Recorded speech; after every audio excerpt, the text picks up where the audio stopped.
Do you think you'll still be assassinated? That's a very good question.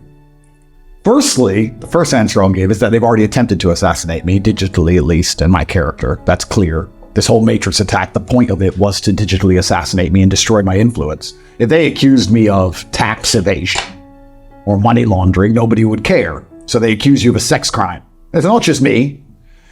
Russell Brand they got, Tucker Carlson they're after.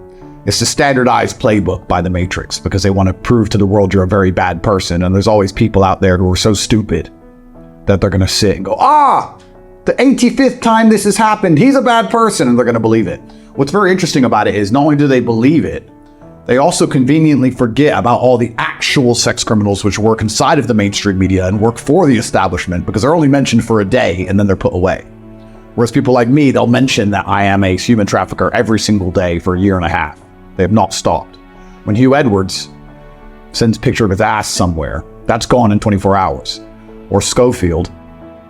The first question they ask him, how do you feel? Are you okay? Bro.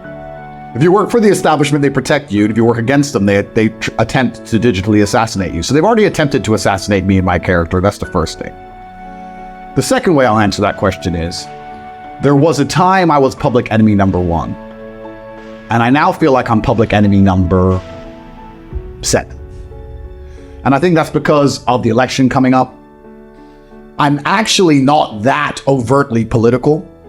I think it's pretty clear what my politics are and my overall stance on how the world should be viewed and masculinity as a whole is something they fear. But I'm not directly political. And I feel like because it's an election cycle and election year, there's certain other people they might want to put a bullet in first. And you know the age-old adage, you don't have to be the fastest person running from the bear, you just have to be faster than the slowest one. So I feel like perhaps they won't assassinate me this year. Are they trying to put me in jail? For sure.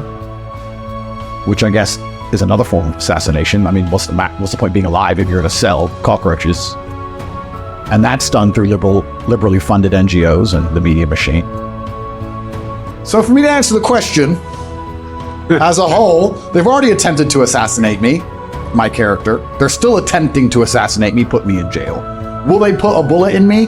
Maybe next year. But for this year, I should be able to drive my Ferrari, so I bought a couple new ones and we'll be okay. Yeah, because when I first met you, we did the first episode, you talked through the 3 stages. Yep. Counselling, yep.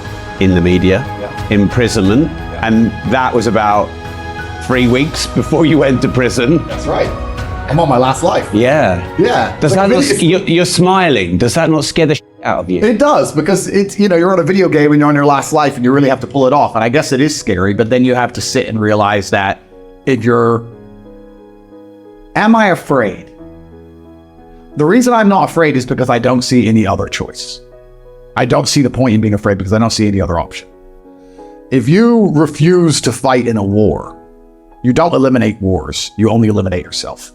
If you have an opponent who is set on attempting to destroy you, and you say, well, I don't want to fight, that doesn't make the war go away. That just makes you go away. And they're coming for all of us. They're not just coming for me.